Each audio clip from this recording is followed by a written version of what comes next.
Rapid action battalion দুর্ভোগ লাঘবে পবিত্র রমজান মাসে যেন বাজার মূল্য স্থিতিশীল থাকে, ভেজাল পণ্য, ভেজাল খাদ্য সামগ্রী যেন হোটেলে, রেস্তোরাঁয়, বাজারে বিক্রি না হয়, এজন্য সবাই কাজ করছে। আর র্যাপিড অ্যাকশন ব্যাটালিয়ন র্যাব 2 আমরা ইতিপূর্বে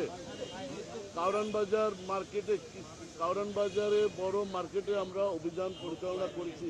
আজকের এখানে কারণ বাজারের মতো মোহাম্মদপুর কৃষি মার্কেটেও আমরা আজকে আমাদের বিজ্ঞ ম্যাজিস্ট্রেট এবং ভোক্তা অধিকার সংরক্ষণ অধিদপ্তরের কর্মকর্তা, নির্বাহী ম্যাজিস্ট্রেট সহ আমরা আজকের এই অভিযান কার্যক্রম এবং মোবাইল কোর্ট পরিচালনা করেছি।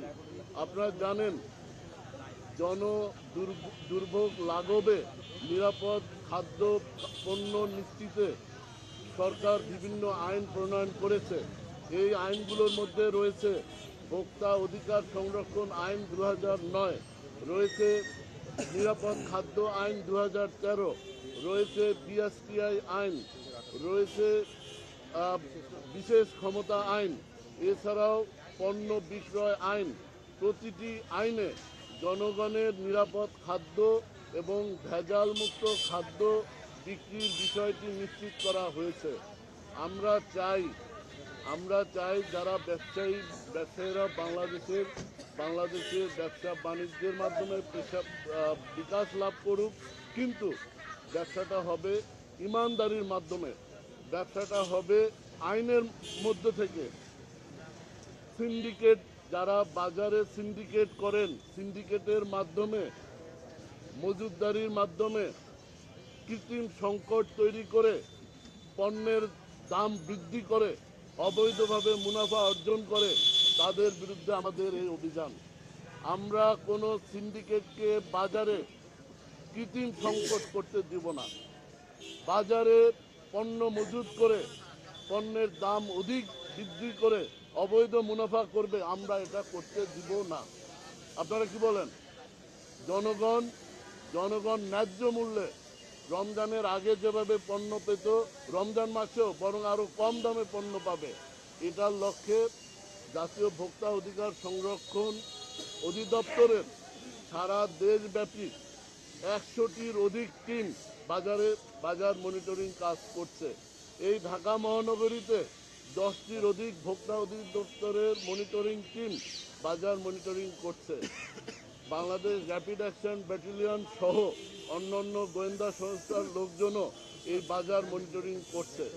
আমি অবৈধ এবং অসাধু ব্যবসায়ী যারা আছেন, যারা সিন্ডিকেটের মাধ্যমে বাজারে কৃত্রিম সংকট তৈরি করে পণ্যের মূল্য বৃদ্ধি করে অবৈধ মুনাফা করার চেষ্টা করবে, তাদের বিরুদ্ধে সকল সংস্থা আইনগত ব্যবস্থা গ্রহণ করবে। আপনারা জানেন, স্পেশাল পাওয়ার অ্যাক্টের আইন আছে, মজুতদারি, কালোবাজারি, এই অপরাধের বিরুদ্ধে, ফৌজদারি অপরাধ, এই অপরাধের বিরুদ্ধে স্পেশাল পাওয়ার অ্যাক্টে মামলা হওয়ার সুযোগ বিধান আছে।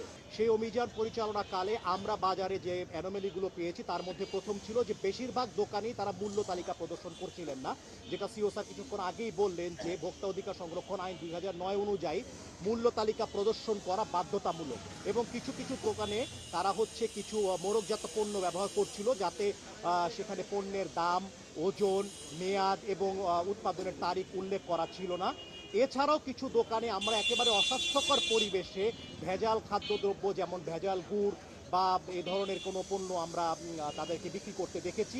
এছাড়াও আমরা তাদের মনিটরিং কালে আমরা যে বিষয়টি আমাদের অ্যানোমেলি চোখে পড়েছে, সেটা হচ্ছে বেশিরভাগ দোকানই তারা পণ্যের যে পাকা রসিদ, তারা যে পণ্য ক্রয় করেছে, কত দামে ক্রয় করেছে, সেটার পাকা রসিদ আমাদেরকে প্রদর্শন করতে পারেনি।